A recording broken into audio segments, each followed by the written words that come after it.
దక్షిణ నియోజకవర్గ జనసేన అభ్యర్థి వంశీకృష్ణ శ్రీనివాస్ యాదవ్ డిమాండ్ చేశారు.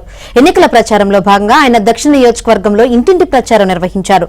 టీడీపీ సూపర్ 6 పథకాల గురించి ప్రజలకు వివరించారు. ఈ ఎన్నికల్లో కూటమి గెలుపు ఖాయమంటున్న వంశీకృష్ణ శ్రీనివాస్ యాదవ్ తో మా ప్రతినిధి నాయుడు ఫేస్ టు ఫేస్. ఎన్నికల ప్రచారాల హోరు కొనసాగుతూనే ఉంది. సో రాష్ట్ర వ్యాప్తంగా ఉన్నటువంటి అభ్యర్థులందరూ కూడా ప్రచారంలో ముందు దూసుకుపోతున్నారు. ప్రస్తుతం మనతో పాటుగా విశాఖ దక్షిణ నియోజకవర్గం కూటమి అభ్యర్థి జనసేన అభ్యర్థిగా ఉన్నటువంటి వంశీకృష్ణ గారు ఉన్నారు. సార్, ప్రచారం ఎలా సాగుతుంది? ప్రచారం ప్రతి ఇంటికి తిరుగుతామండి. ఆల్రెడీ నేను ప్రతి ఇంటికి కూడా గడప గడపకి మొత్తం నియోజకవర్గం మొత్తం ఒకసారి కంప్లీట్ అయిపోయింది. రెండోసారి రోడ్ షోలు చేస్తూ ఉన్నాం. మొన్న పవన్ కళ్యాణ్ గారు వచ్చారు. రేపు ఎల్లుండు చంద్రబాబు నాయుడు గారు రోడ్ షో చేస్తూ ఉన్నారు.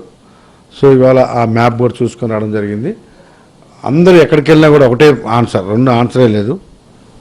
మేమంతా కూడా ఈసారి మీరు వచ్చినా రాకపోయినా ఓటు మాత్రం ఉమ్మడి అభ్యర్థులకు వేస్తున్నాం, మీరు రావాల్సిన లేదు. ఇంకా ముందుకెళ్ళి మీరు 2 సార్లు దెబ్బతిన్నారు కాబట్టి ఖచ్చితంగా మా ఓటు మీకే అండి, మీరు మంచి వాళ్ళు, మీరు రావాల్సిన లేదు అంటున్నారు. ఇవాళ మనం రాష్ట్ర వ్యాప్తంగా చూసుకున్నా కూడా అందరూ ఉమ్మడి అభ్యర్థులు గెలిచే అవకాశాలు చాలా ఎక్కువ కనపడతారు. అందరూ ఆల్మోస్ట్ నాకు తెలిసి 150 దాటి నాచబడాల్సిన లేదు.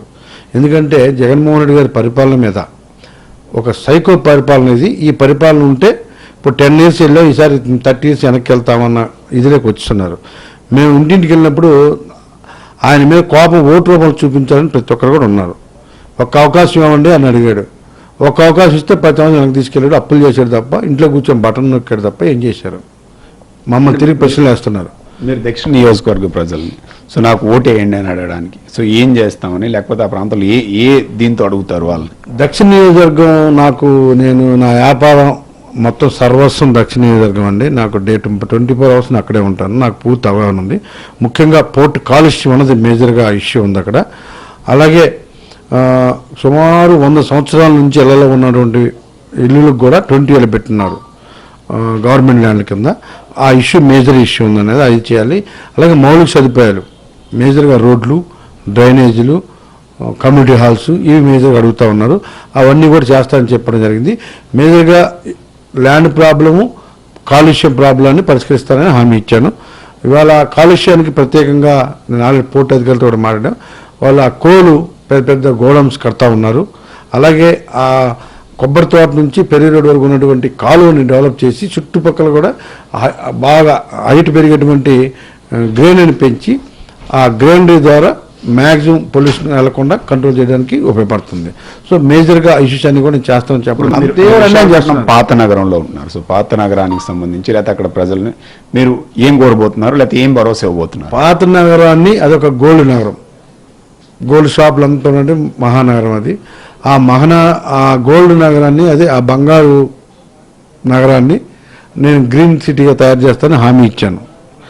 అందరికి ఒకే చెప్తున్నా, వాసుపల్లి గణేష్ కుమార్ గారికి 2 సార్లు అవకాశం ఇచ్చారు. నాకు ఒకసారి అవకాశం ఇవ్వండి, నేనేం చేస్తానో చూడండి నేను అడగడం జరిగింది. ఖచ్చితంగా ఇస్తాము అని ప్రజలు చెప్తున్నారు.